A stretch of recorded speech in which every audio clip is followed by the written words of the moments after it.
Confucius was born in the year 551 BCE in the state of Lu, a small but culturally rich kingdom in ancient China. His family name was Kang, and his given name was Q, but history would remember him as Kang Fuzi, Confucius, the Master Kang. His father, Kang He, was a respected warrior and commander, already advanced in age when Confucius was born. His mother, Yan Zhengzai, was much younger, and she raised him with discipline and compassion. But tragedy struck early. When Confucius was only 3 years old, his father died, leaving the family in poverty. For many children of noble birth, this might have meant the end of opportunity. Yet for Confucius, it became the beginning of resilience. He grew up not in comfort, but in hardship, often working simple tasks to help his mother survive. The loss of wealth and status meant that he learned, from the start, to live with humility. But even in these early years, Confucius stood apart. He was drawn to the wisdom of the ancients. He loved studying rituals, traditions, music, and history, disciplines that others considered old-fashioned.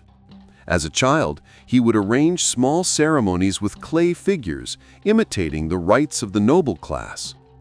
Unlike many who sought knowledge to gain power, Confucius studied because he wanted to understand the order of life itself. From the beginning, his vision was clear. Society could not thrive on wealth and force alone. It needed virtue, respect, and education. This foundation, a noble birth without privilege, a childhood marked by poverty, and an early passion for learning, would shape the man who later became China's most enduring teacher. As Confucius grew older, the weight of poverty shaped every part of his childhood.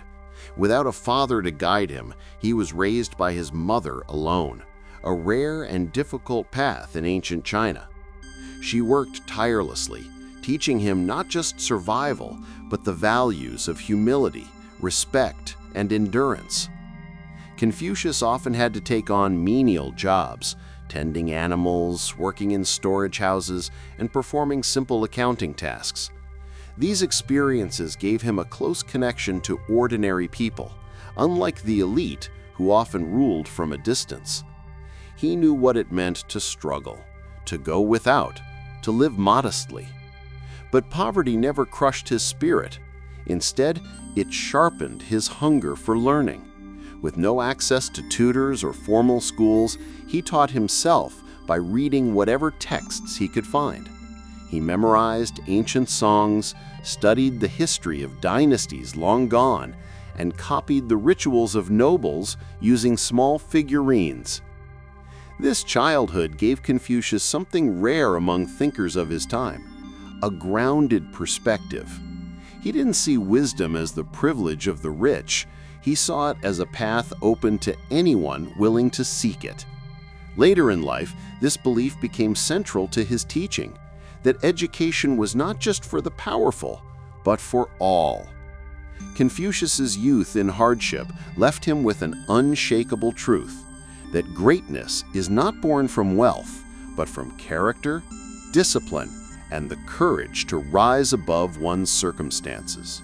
From an early age, Confucius displayed an extraordinary love for learning.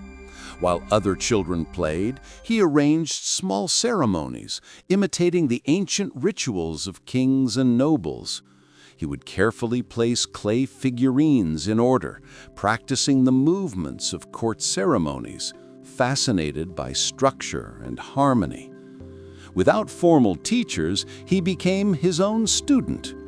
He devoured the ancient texts of the Zhao dynasty, studying history, poetry, music, and moral codes. Every scrap of wisdom he could find became part of his education.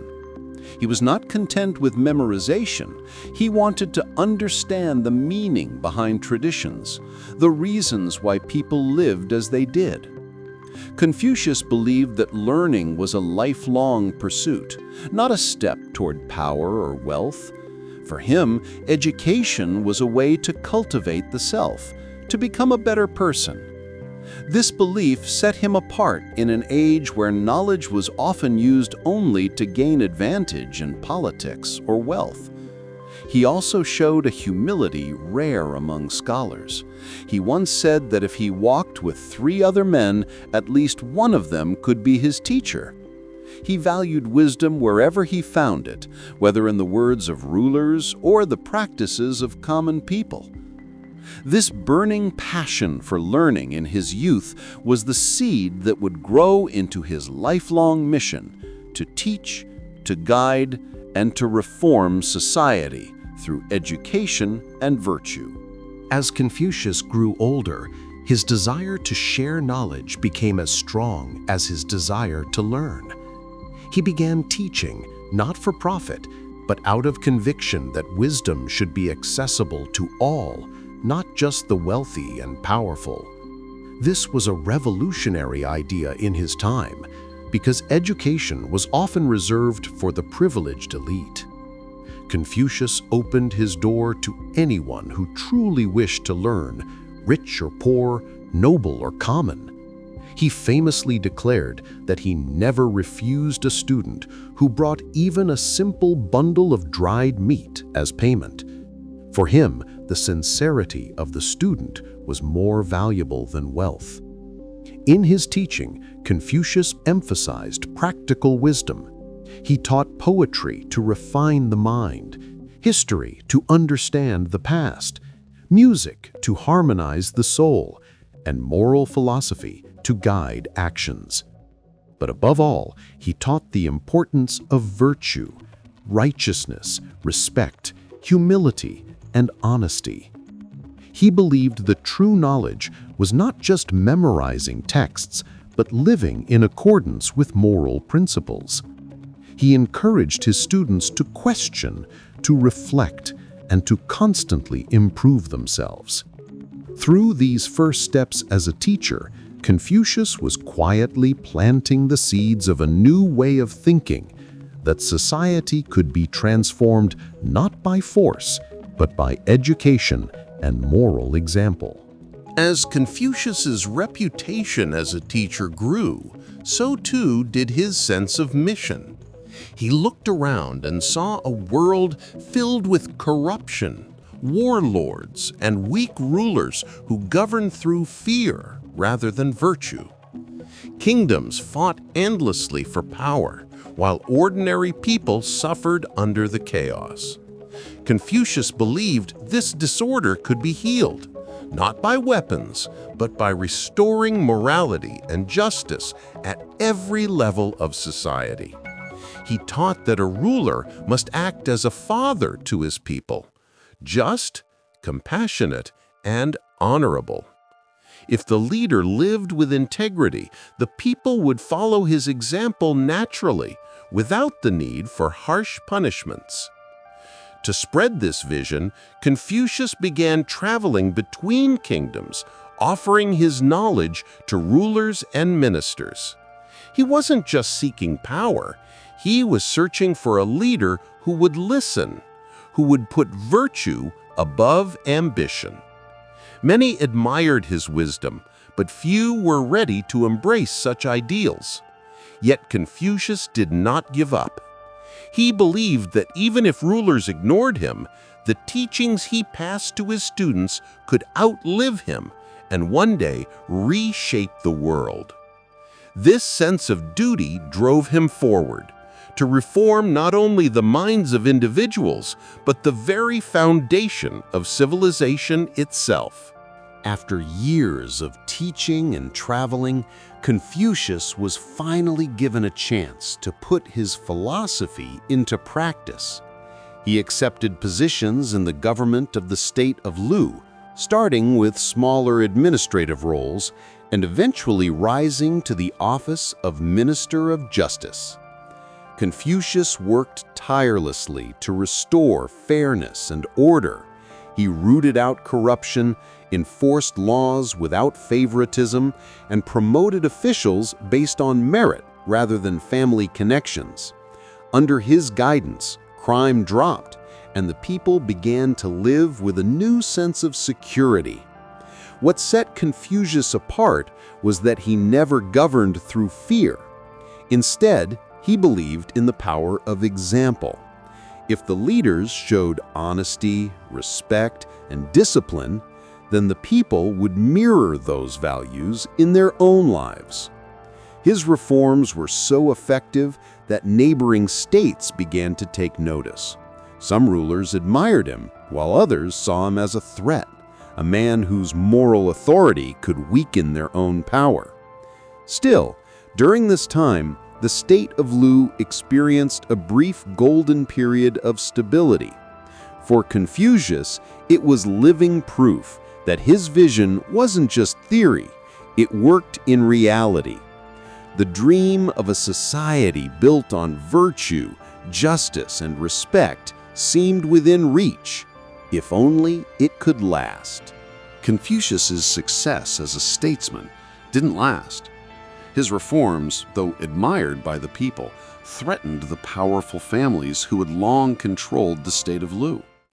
These elites preferred corruption and privilege over fairness and merit.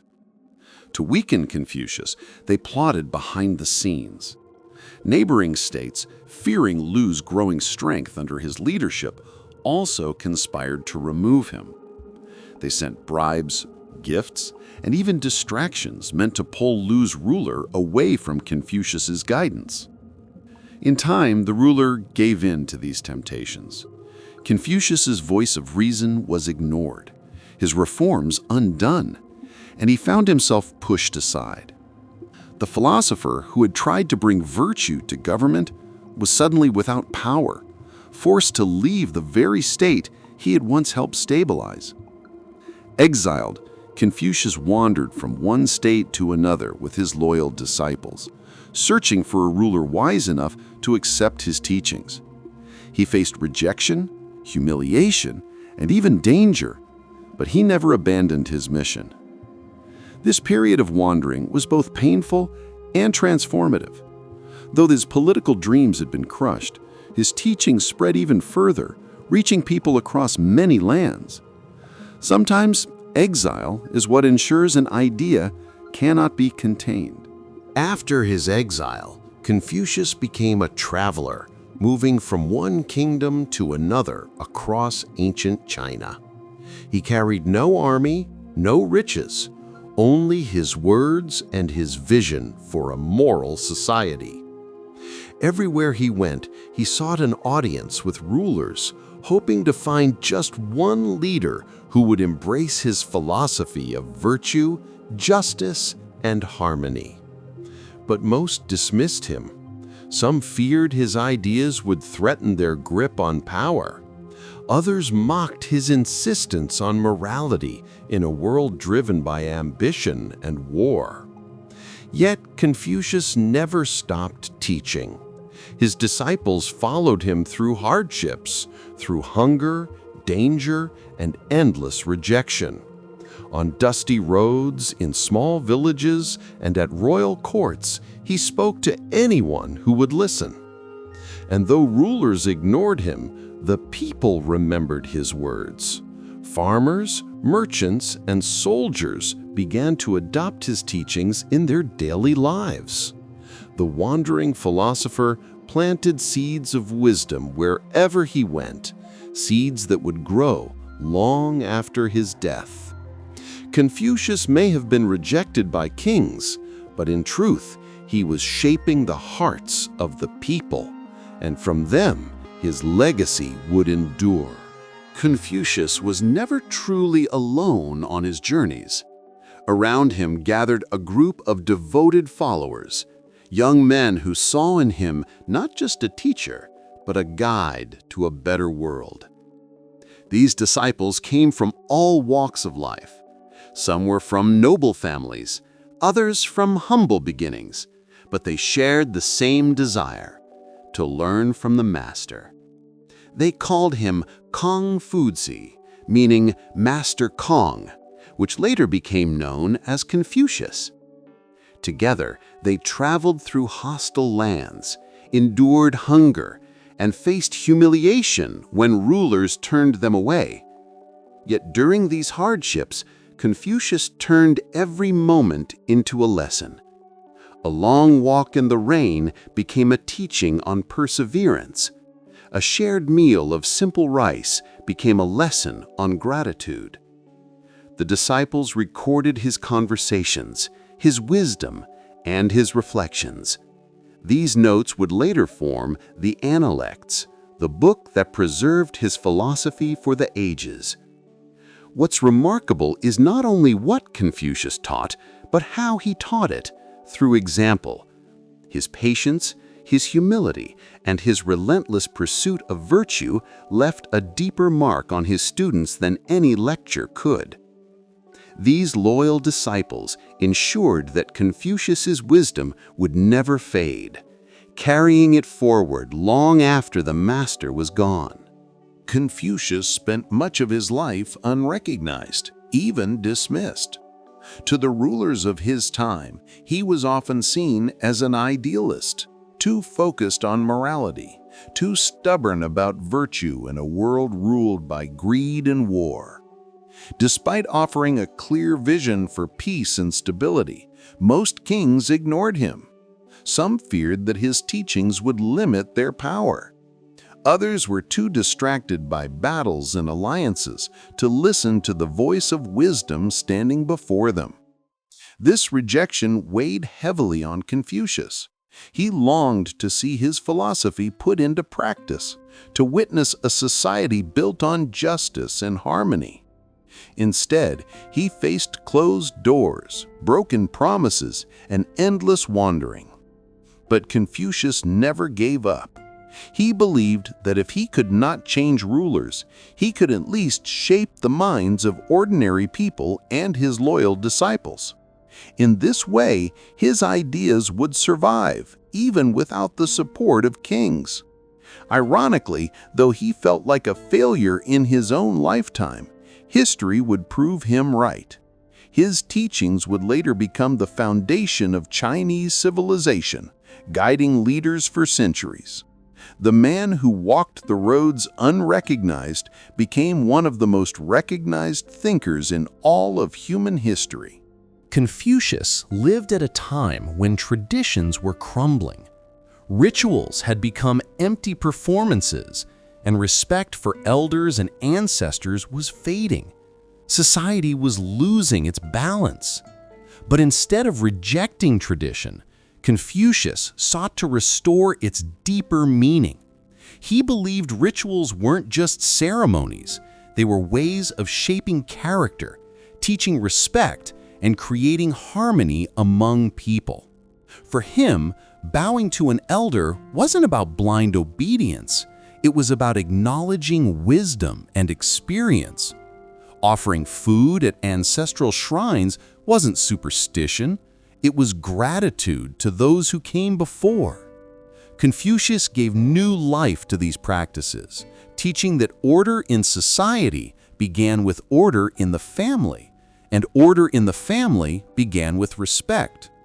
If every person fulfilled their role with virtue, from parent to ruler, the entire nation could live in harmony.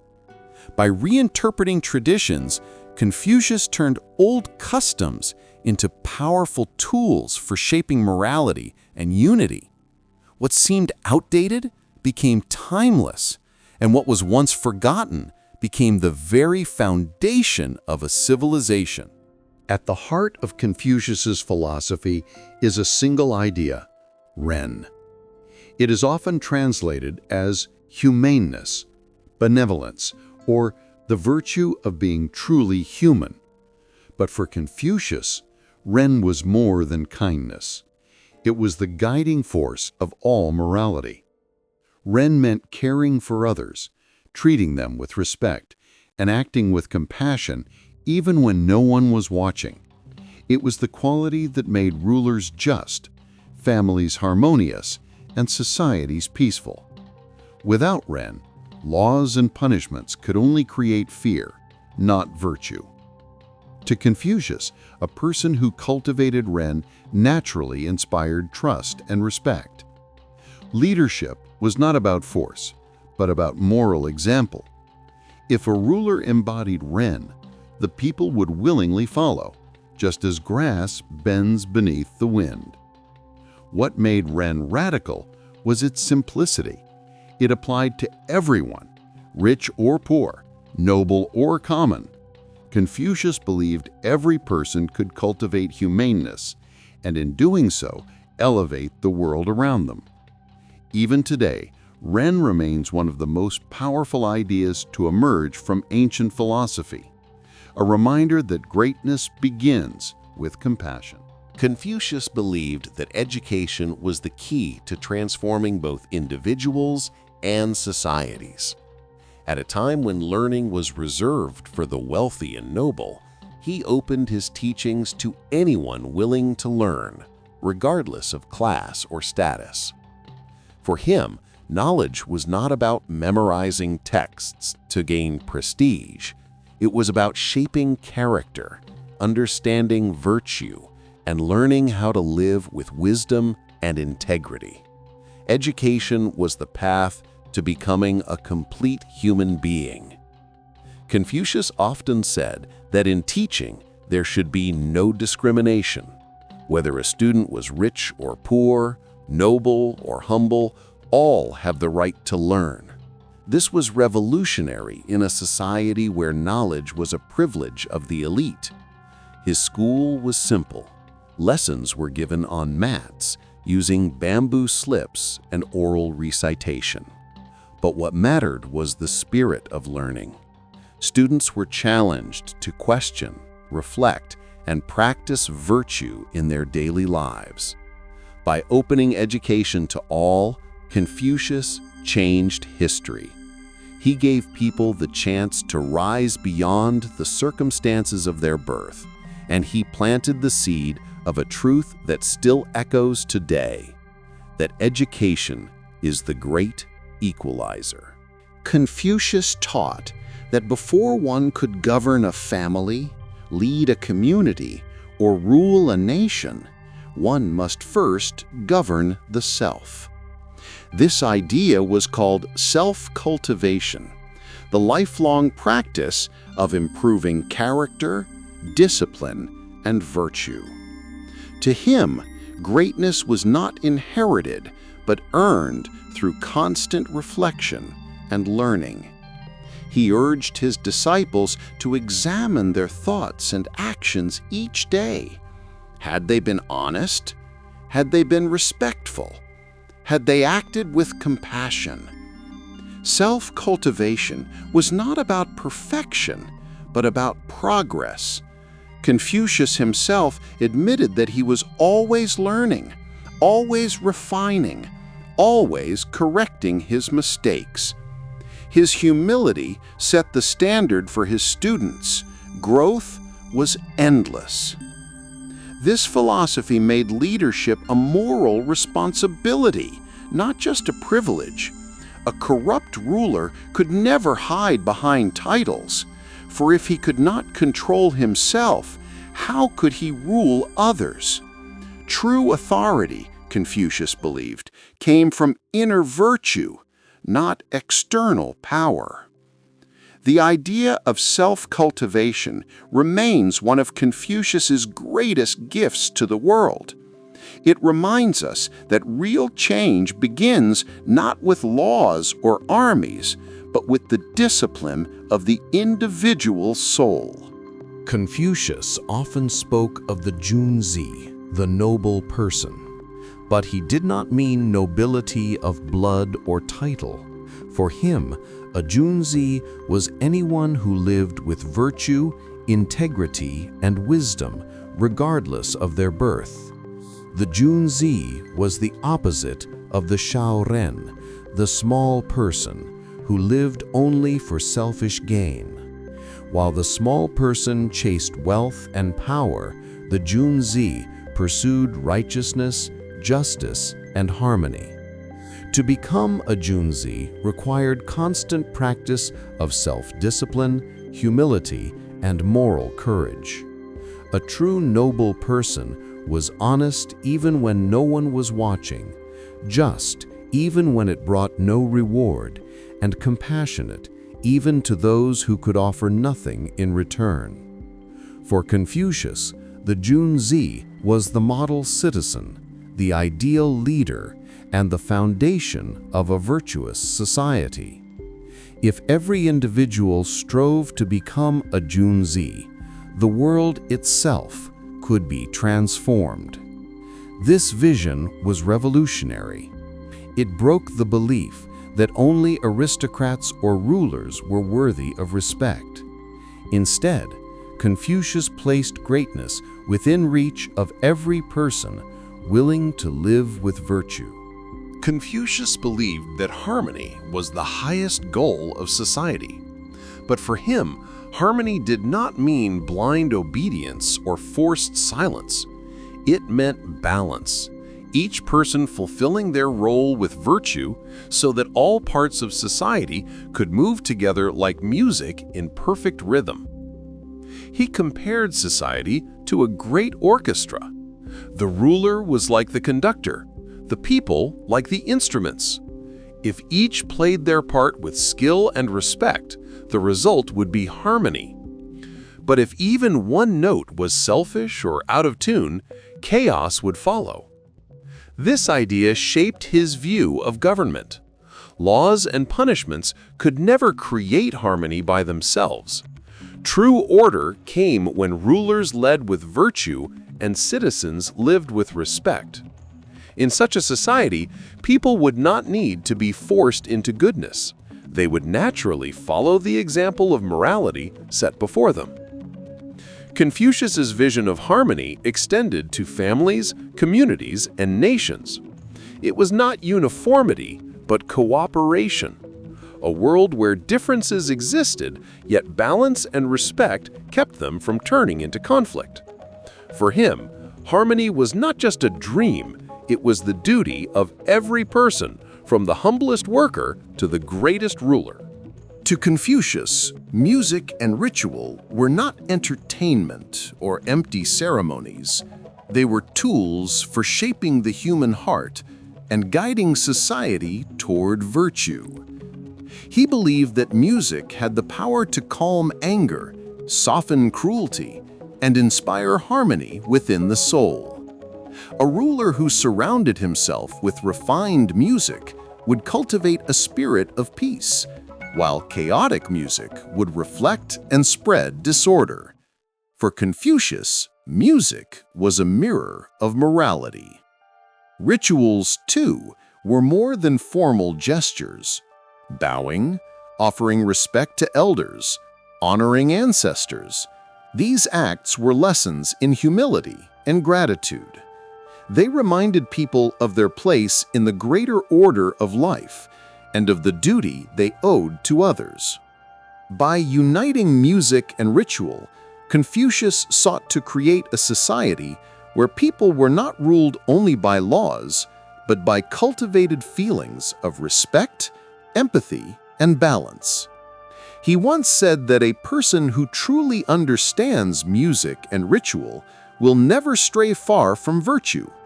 For him, the rhythm of a drum or the gesture of a bow could be more powerful than 1,000 written rules. In his later years, Confucius returned to Lu, the state where he had once served. By then, he was no longer chasing political office or hoping for recognition from rulers. Instead, he dedicated himself fully to teaching, writing, and reflecting on his life's work. He gathered his disciples more closely than ever, guiding them through the classics, rituals, poetry, and music of the ancients. Together, they refined and preserved his philosophy. His students recorded his conversations, questions, and lessons, material that would later become the Analects, one of the most influential books in history. But old age also brought sorrow. Many of his favorite disciples passed away before him. He mourned them deeply, often saying that he felt like a tree losing its branches. Each loss reminded him of the fragility of life, yet he carried on teaching, determined to pass on as much wisdom as he could. Despite his years of rejection by kings and nobles, Confucius never grew bitter. He believed that even if he had not changed governments, he had planted ideas that would one day flourish. In his final days, he lived simply, surrounded by the students who would carry his vision far beyond what he could have imagined. In 479 BCE, at the age of 72, Confucius passed away in the state of Lu. His death marked the end of a life filled with struggle, rejection, and wandering, but also one that left behind an unshakable legacy. At the time of his passing, he may have seemed like a failed reformer. He never gained lasting political power, and his ideas were ignored by rulers. Yet, his disciples preserved his words, and within generations, his philosophy began to shape the foundation of Chinese thought. Confucius's teachings spread across kingdoms, guiding emperors, scholars, and ordinary people. His emphasis on virtue, family respect, education, and harmony became woven into the very fabric of Chinese culture. Over centuries, his ideas traveled beyond China, influencing Korea, Japan, Vietnam, and eventually the entire world. Temples were built in his honor, and students across Asia memorized his sayings as a guide to life. He became more than a teacher. He became a symbol of wisdom, morality, and the belief that one person's vision can reshape history. Confucius's greatest victory was not in politics, but in time. Though unrecognized in life, he became immortal in death, his voice echoing for over 2,000 years. More than 2,000 years after his death, Confucius's wisdom still speaks to the world. His teachings on respect, education, family, and virtue remain as relevant today as they were in ancient China. Confucius believed that true strength was not measured by power or wealth, but by character. He showed that a just society begins with individuals who live with integrity, and that leadership is not about domination, but about setting a moral example. His words have outlived empires, wars, and dynasties. Emperors rose and fell, kingdoms disappeared, yet the philosophy of Confucius endured, shaping generations of thinkers, leaders, and ordinary people. In today's world of rapid change and conflict, his message still offers guidance. Cultivate yourself, respect others, and seek harmony over division. These simple truths hold the power to transform not just individuals, but entire nations. Confucius began life in poverty, wandered in exile, and died unrecognized. But in the end, his vision became immortal. His wisdom continues to remind humanity that the path to peace begins not with conquest, but with virtue. Confucius's wisdom lives on not just in stories, but in his words, short, powerful sayings that have guided generations. He reminded us of the importance of action over talk.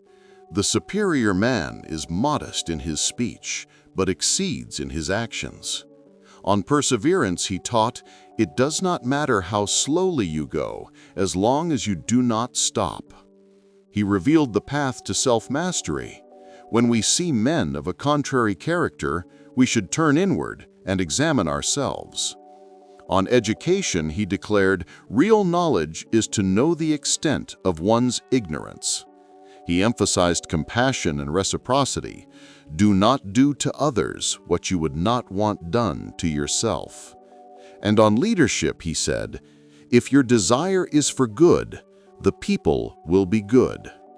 Each of these words carried the weight of a life dedicated to learning, humility, and virtue. Centuries later, they still light the way for anyone seeking wisdom in a world filled with noise. Confucius may have left this world long ago, but his voice remains, reminding us of the timeless truth that greatness begins not with power, but with character.